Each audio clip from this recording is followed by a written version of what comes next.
The channel. So আজকে অনেকদিন পর ব্লগ করতেছি। মাঝখানে একটা সপ্তাহ আমি আসলে এভাবে কোনো ব্লগিং করতে পারিনি, আব্বু একটু অসুস্থ ছিল। তো এই কারণে আসলে ওটা পসিবলও হয়নি। তো আজকে এখন সময় হচ্ছে 10:24। সো এখন যাচ্ছে অফিসে, দেখি এখন থেকে আবার হয়তো বা একটু ট্রাই করবো আবার রেগুলার হওয়ার জন্য। মাঝখানে একটু গ্যাপ পড়ে গেছে কিছু ইস্যুস কারণে, যেটা বললাম যে আব্বু অসুস্থ ছিল, একটু দৌড়াদৌড়ির মধ্যেই ছিলাম। তো আমার সাথে একটা ভাই চাই, দেখি আমার ভাইকে ড্রপ করে দেন অফিসে যাব। অফিসে আজকে বেশ কিছু কাজ আছে, কাজ শেষে মিটিংয়ে যেতে পারি, ওটা এখনও শিওর না, দেখি কি হয়। আর যেতে যেতে আপনাদের সাথে কথা বলি।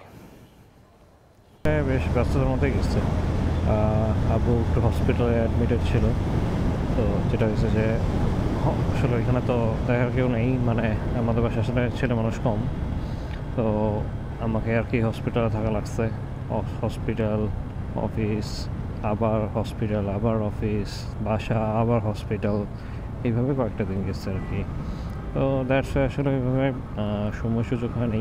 আলহামদুলিল্লাহ আব্বু এখন সুস্থ আছে, রিলিজ দিয়ে নিয়ে এসেছি।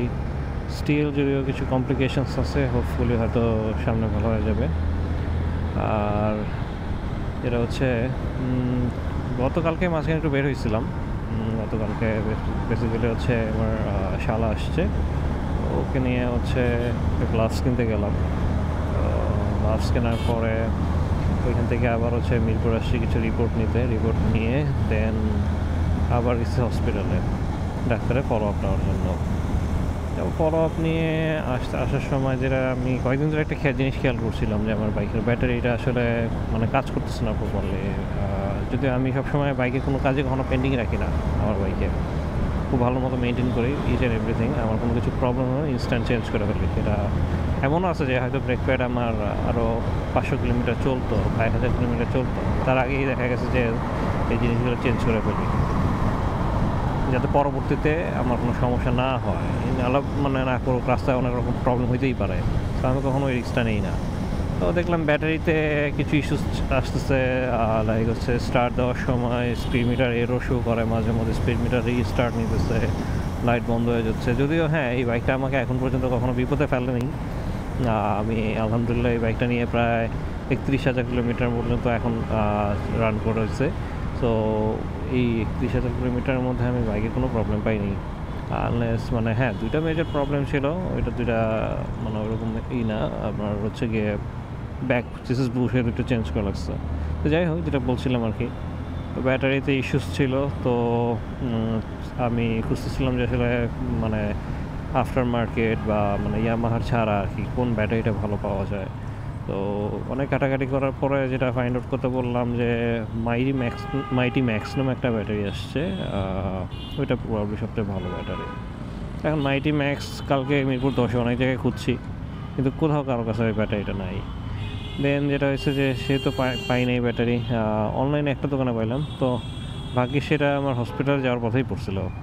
তো পরে ওইখান থেকেই আর কি মাইটি ম্যাক্স ব্যাটারিটা কালেক্ট করি।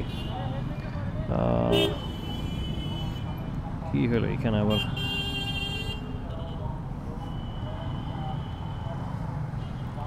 সেটাতে জ্যাম আছে। আচ্ছা, এই রাস্তাটা খুলে দিচ্ছে, দেখ আলহামদুলিল্লাহ অনেকদিন পরে বনানীর রাস্তাটা খোলা পেলাম। অ্যাটলিস্ট বাসা আসার সময় অত একটা হ্যাসেল ফেস করতে হবে না, তাড়াতাড়ি বাসা আসতে পারবো আর কি। তো যাই হোক, মাইটি ম্যাক্স ওই ব্যাটারিটা পরে আমি পাই হচ্ছে বাইকার সাপোর্ট পিডি, ওইখান থেকে ব্যাটারিটা কালেক্ট করি। তো ব্যাটারিটা আমাকে নেয় হচ্ছে 1600 টাকা। তো যদিও গতকালকে ব্যাটারি ইনস্টল করছি, তো ব্যাটারির পারফরমেন্স সম্পর্কে আসলে এখন কিছু বলা পসিবল না। আমার বাইকে এক্সট্রা জিনিস, যেটা ব্যাটারির উপর প্রেশার পড়ার দুইটা জিনিস আছে, দুটা না তিনটা জিনিস আছে। একটা হচ্ছে ডেন্সন হর্ন লাগানো উইথ রিলে, আর হচ্ছে FNM D1 একটা ফগ লাইট লাগানো আছে, FNM D1। আর হচ্ছে আচ্ছা, একটা অ্যালার্ম লক লাগানো আছে টেস্ট লকের। সো এটা বেসিক্যালি আগের যে ওনার ছিল, বাই দ্য ওয়ে আমার বাইকটা ইউজড বাইক আমি কিনি, তখন ওটা ছিল হচ্ছে 9,500 ওটা ছিল তখন হচ্ছে বাইকটা পারচেস করা হয়। আর আমি দেন এখন রান করছে 31,000 সামথিং, 31,000 মতো। তো ওই আগের ওনার যে ছিল ওই আগের ওনারই এই ট্যাচ লকের লকটা লাগায় রাখছে আর কি। ট্যাচ লকের লকটা লাগায় আমি আর আসলে খুলি নাই, জিনিসটা আসলে কখনো প্রবলেম করে নাই, আমার ব্যাটারির উপরে কোনো এফেক্ট করে নাই এখন পর্যন্ত। আর বাইক 31,000 কিলোমিটার চলা পর্যন্ত ব্যাটারি তো আমি কোনো ইস্যুস পাই নাই। হ্যাঁ, একটা ব্যাটারি ডেফিনেটলি একটা লংজিভিটি থাকবেই। এখন আমি ব্যাটারি নিয়ে নিশ্চয়ই হয়তো একটা ব্যাটারি নিয়ে আমি 1,00,000 কিলোমিটার পর্যন্ত চালাতে পারবো না, দ্যাট ইজ স্বাভাবিক। তো যেটাই হোক,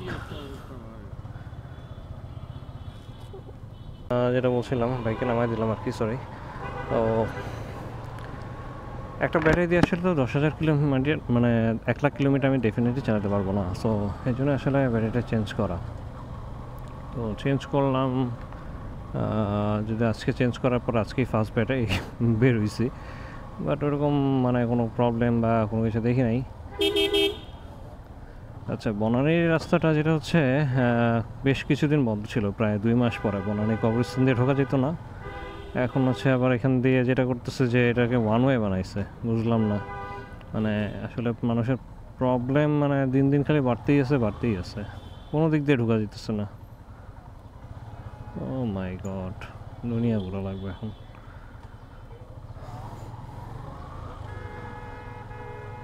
আচ্ছা, এই সাইড দিয়ে এখন ঢুকতে হবে আর ওই কবরস্থানের রোডটা দিয়ে বেরোতে পারবো, মানে কি যে একটা অবস্থা। আচ্ছা মামা, একটু দেখি বাম দিক দিয়ে বাইরে যেতে পারি নাকি। গেলাম গেলাম গেলাম, বের হয়ে গেছে।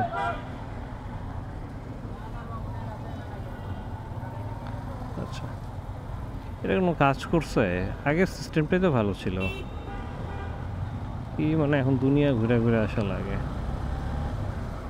এমন যে যদি হইতো যে হ্যাঁ ঘুরে আসতেছি বাট হচ্ছে কোনো জ্যামে পড়তেছি না বা সব কিছু বেটার ম্যানেজমেন্ট হচ্ছে, তাহলে একটা কথা ছিল। বাট আসলে মানে আমি জানি না কি চিন্তা করে আসলে প্রশাসন এই কাজটা করছে।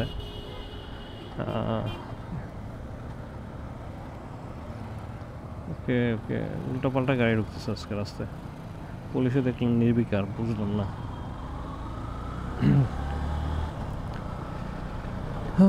ওয়েল,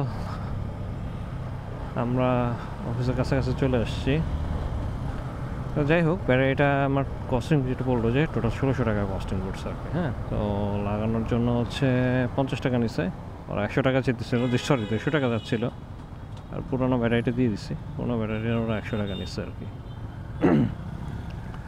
পুরোনো ব্যাটারি দিয়ে আসলে কী করবো, তো ওরাই রেখে দিছে, শুধু শুধু টাইনা আনাটাও একটা ঝামেলা। তো গতকালকে এই ব্যাটারি চেঞ্জ করলাম বা কাজগুলো করার পরে দেন হচ্ছে বাসায় আসছি। আসলে কয়েকটা দিন ধরে অনেক দৌড়াদৌড়ি করার কারণে যেটা হচ্ছে যে বাসায় যেতে অনেক সময় লাগতেছে, মোটামুটি বেশ ভালোই টাইম লাগে।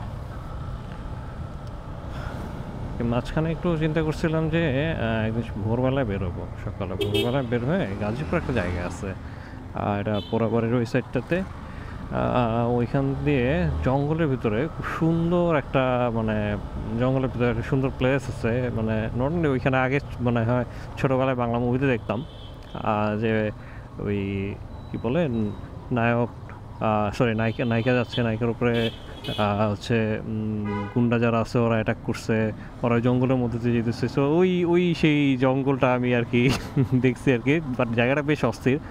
আমি প্রথমে দেখছিলাম সাইক্লিং একটা গ্রুপে কেউ একজন সকালবেলায় ওইখানে গেছে জঙ্গলে, বেশ ভালো একটাই ছিল। আমি ওইটা দেখার পর খুব ভালো লাগছে যে মানে ভোরবেলায় বা সকালবেলায় যে রোডটা আসে ওই জঙ্গলে, ওই মানে জঙ্গলটা ভালো এনজয় করার মতো একটা থাকে আর কি, ভাইব ক্রিয়েট করে। আর আমি ওইটা দেখার পরে ওই ভাইকে নক দিয়ে পরে হচ্ছে লোকেশন নিছি, ল্যাট লং নিয়ে দেন আমি একবার বের হয়েছিলাম। এবং ফরচুনেটলি তখন হচ্ছে ওয়েদারটা ছিল সানি ওয়েদার না, ওটা ছিল পুরো মেঘলা মেঘলা এবং বৃষ্টি পড়ছিল আগে, বাট ওই সময় মানে আমি বৃষ্টি পাই নাই। যাওয়ার পথে শুধু হচ্ছে গাজীপুরের এই সেটটা আগে একটু টঙ্গীর ওই সেটটা একটু বৃষ্টি ছিল আর কি। তো ওয়েদারটাও বেশ ভালো ছিল, বেশ গ্লুমি একটা ওয়েদার। ওই সময় অবশ্য আমার অ্যাকশন ক্যামেরা ছিল না, তখন ফোন দিয়ে একটা ভিডিও করছিলাম। এখন দেখি সামনে হয়তো এই সপ্তাহে একটা ছুটি আছে, ছুটির মধ্যে দেখি যে ওই জায়গাটা যাওয়ার ট্রাই করবো আর কি। তো দেখা যাক কী হয়। আচ্ছা, আমরা অফিসের কাছাকাছি চলে আসছি। ঠিক আছে, তাহলে আজকে ভিডিওটা এই পর্যন্তই রাখি। আপনাদের যদি ভিডিওটা ভালো লাগে তাহলে একটা লাইক দিবেন, শেয়ার করবেন এবং don't forget to subscribe my channel. Thank you.